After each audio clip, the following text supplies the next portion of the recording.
doctor is the one who was picked to replace Martin King, but Jessie is the one he trained. If you had spent all this time on putting him in place, and you ain't got nobody else around Martin. Now, Andy was supposed to be shot with Martin, but Andy wasn't on the balcony. He was on the floor, so he didn't get it. Ralph was inside, so he didn't get it. Key point, if you spend all that time, and Martin's about to say you are agent, do you understand that you got to press go on the assassination? Because now Martin is so continuously condemning you, you got wiretaps everywhere. And we know what he said about Jessie in front of everybody, but who knows what he said when it was just him and Ralph? How much more severe was his accusations? Such that if you didn't kill Martin, of white limitations don't run out on murder. Okay. Let's let this run, and then we're going to go back and look at it again in straight speed. Look at. He won a few times. Right, look at Jessie. Martin still won't acknowledge him. Usually when he finished his speech, he was covered. Yes, go back. Now I ask you, when you look at it, is that Jesus or Judas? Jesus or Judas?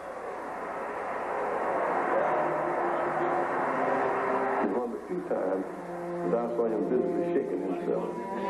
Nobody would touch him. He was caught up in it. But yes, let it run. Let it run. Now we're on the day of. How he spent the day. Now Jessie done went and told them, look, you better move now.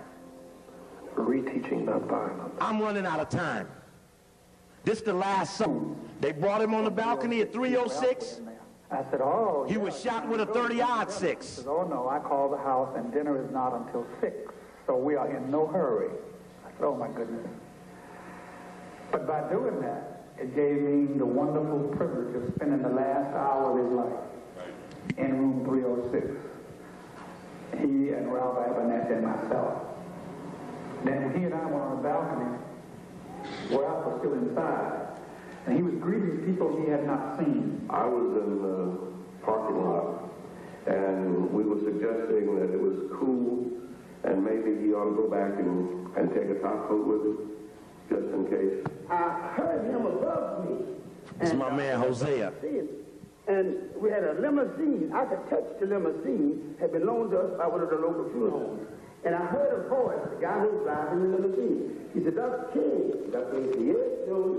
He said, although the car is on, it's chilly, I recommend you get your coat. And the last word he said in this was, okay, Jones, I get my coat. And I heard something say, pow! Stop. Oh, stop. Go back. Key point. Let's go back. There's the maid right there we were looking for. There's the cart. Oh. Okay, let's freeze it at the highest point where Jessie's back is in the... Right there. Stop. There we go. There's Jessie Jackson. There's the maid. There's the cart. There's the white boy, Lau, L-A-U-E, head of the community strike, a member of the Community Relations Service of the Justice Department, which spies on racial tension. His boss was Roger Wilkins, the nephew of Roy Wilkins.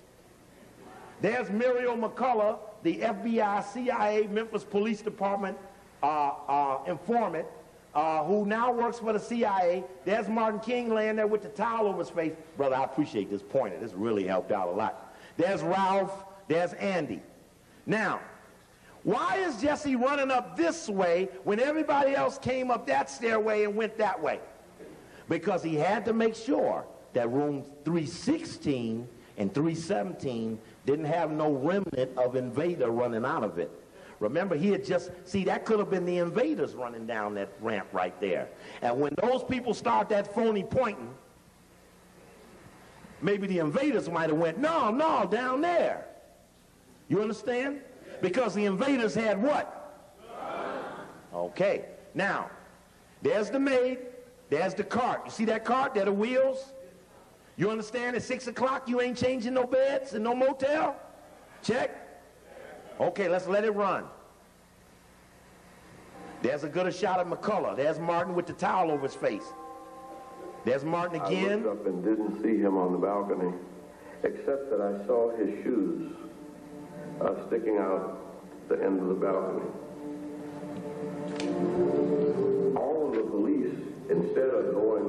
shot came from.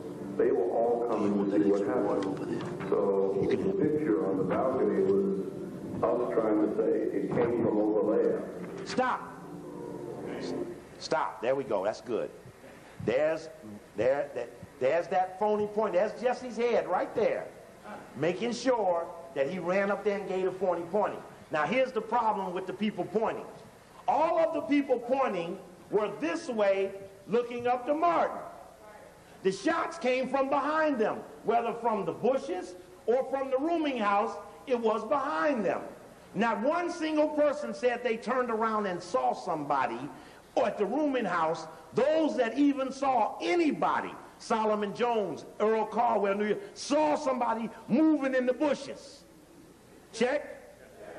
So how is it that those with their back turns suddenly become so definitive on something they didn't even see? You understand?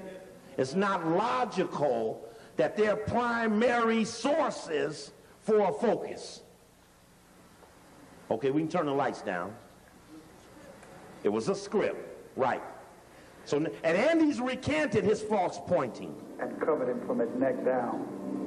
Someone had a towel put to it. Blood was just everywhere. I went out in that yard and I started walking. And all... Now listen how mad he was. All the hatred in my life, which was a lot of hatred, came up in me. I wanted to reach into the air and take molecules, protons, electrons, and make me a gun and kill me some white people. Because I thought it was right. That's my man. And there, as you see, Stop. on the shoulders. Now what's happening? NBC, Meet the Press, the most watched Sunday news program, goes back to this moment that we're out teaching is a point of distrust and evidence of Martin's dislike to Jesse. They go right back to that spot, put him right on Rockefeller's NBC, toss that ball right up and say, Jesse, now when I toss this ball up, I want you to stuff it home. So he puts a circle around Jesse's head and a circle around Martin's head, calls it close, and says, you were one of Martin's closest associates. What did Martin King say to you the night before he died? What's up, Black? Lewis Jackson. What did you say to Dr. King at that moment? You recall? Yeah, back it up and get that sound in there. And Jesse gets to holding his eyes all up funny like in the negotiator. Gets to... So I'm happy tonight. I'm not worried about anything. I'm not fearing any man. Mine eyes have seen the glory of the Lord. As he continued to speak, he walked behind, and there, as you see, tapped on the shoulders by one Jesse Lewis Jackson. Highlights two faces and At that moment, you recall? wipes Ralph out. It's difficult to express it because I think we were all crying. It's different in that the minister sitting at the right, Reverend Ben Hooks, Reverend Carl Levin, men were crying. It was kind of different. And like we realized he was under this burden, like he had released himself. So he tried not to come to church to speak. He'd act didn't come to speak. I said, and this was that night with me. And we went together. Stop. And the crowd. What did he say? He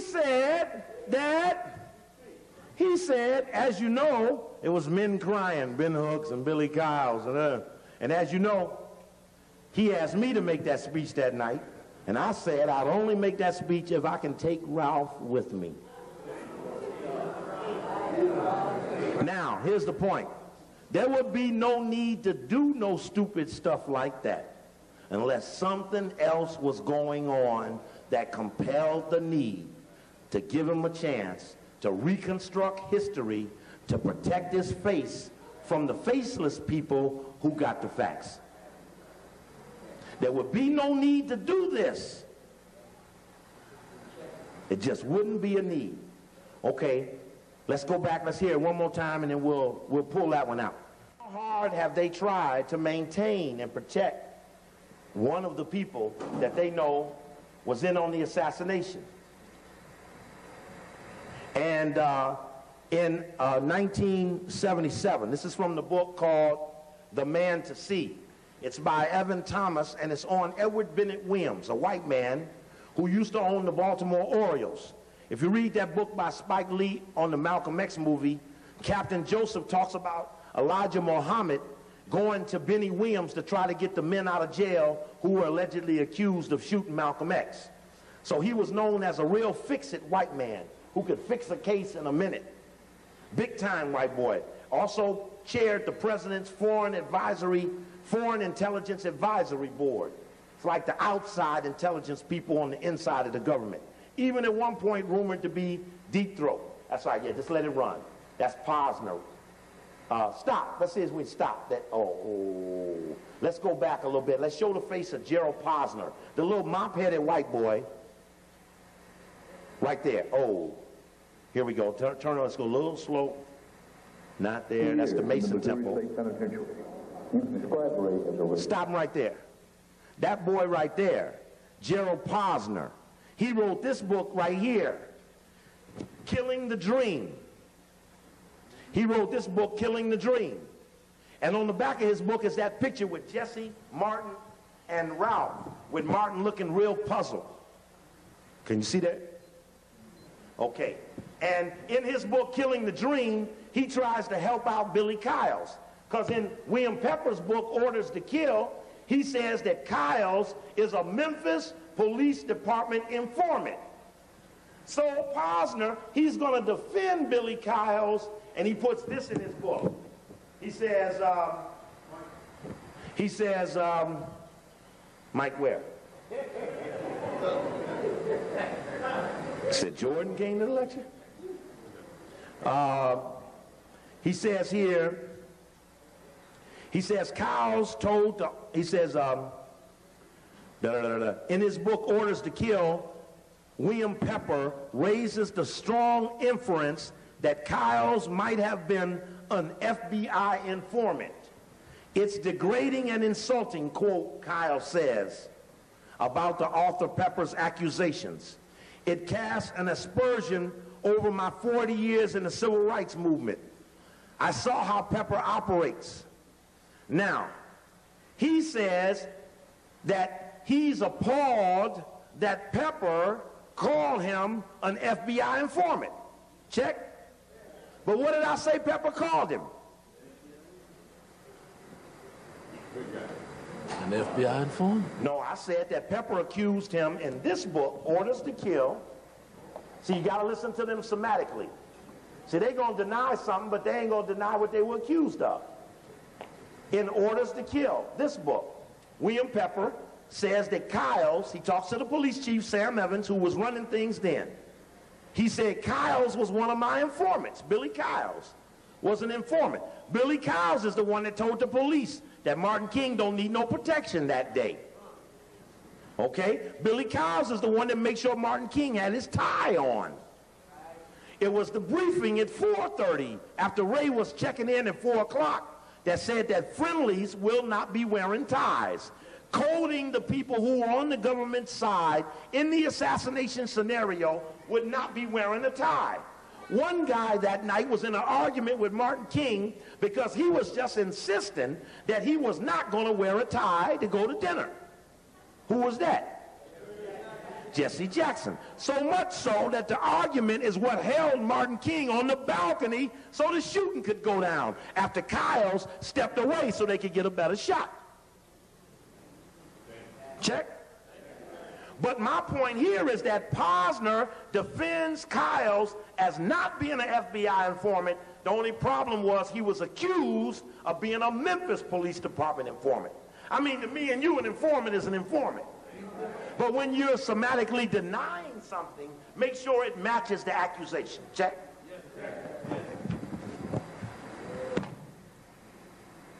Let's see. Yeah, there we go. Now, we just wanted to show Posner. Okay, you can let it fast forward. Okay, now, very important point. You can turn the lights up a second, because it'll take me a minute for that to get to the spot I need. In 1977, this is from that book, A Man to See, on Edward Bennett Williams. And this is Edward Bennett Williams says that Jesse Jackson came to see him because he thought he was in trouble with the U.S. government for misappropriating $1 million of the Push XL money. Page, for the record, page 464. When the establishment turned on Jackson, he came to Williams. In 1977, Senator Hubert Humphrey had seen a piece on 60 Minutes describing Jackson's attempts to motivate inner-city youth to get an education. Humphrey urged HEW Secretary Joe Califano. Now that's important that he was head of HEW, now Department of Health and Human Services, because Joe Califano worked for the U.S. Army at the time Martin King was assassinated. So he was he was the legal advisor to the Secretary of the U.S. Army, and Secretary of the U.S. Army was Cyrus Vance. His military attaché was Al Haig, and his legal counsel was Joe Califano. Not one single book on any King assassination or Kennedy assassination appropriately brings up the role of Vance, Haig, and Califano. So now Califano is on the inside, having been an assassin. Now he's going to help Jesse Jackson, having been an assassin. And Jesse Jackson goes to Califano. It says, Jackson gratefully asked Califano for $25,000 grant. Califano told him he needed, quote, $1 million. Now, how many white people you ever met? You asked them for a quarter and they gave you $100. You ever met a white person do that?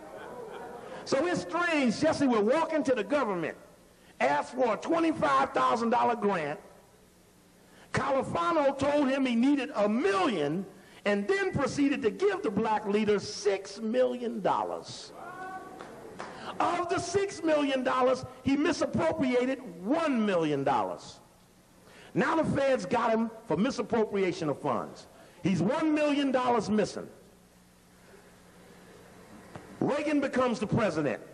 Jesse gets scared. He asks Edward Bennett Williams to talk to Reagan to cut him a deal on the $1 million. Edward Bennett Williams says, when the federal auditors asked to look at Jackson's books early in the Reagan administration, they found chaos. Jackson's organization, Push XL, see, you saw that other thing said Rainbow Coalition. When Push had to pay back the money, he left the leaned organization, L-I-E-N, lean, like lean on your debt. He left the organization that had a lien on it and went to Washington and set up another organization. When Push paid back the lien, he leaves Washington and sets up Push Rainbow Coalition. Check? Okay, because you got to watch him. He's a magician. But the white man is his Merlin. Jackson's organization, Push XL, was unable to account for $1 million of the money. The matter was referred to the Justice Department. Jackson came to Williams claiming that he was a victim of a vendetta by the Republicans. The case was dragging on, producing unflattering newspaper stories at a time when Jackson was trying to raise money for his 1988 presidential campaign. And Williams says that when he talked with the Reagan administration, he said quite the contrary. They were not only not trying to arrest Jackson, but had favorable viewpoints of him, so much so that they cut a deal to pay back $550,000 of the misappropriated money at $125,000 a year. And again, as I said earlier, that's when Jesse left Chicago, went to D.C. Just a case in point. The only point to that is no black man would ever be allowed to pay back a misappropriated grant when Abernathy's son just went down for $1,500. Now, I just want to keep that in line. Now, let's go back to something else very critical. Washington Post story. This story is dated July 12, 1999. And the story, which I've now collaborated from the declassified documents that I have, FBI examined private life of King's successor. It says that after King died, the FBI began to investigate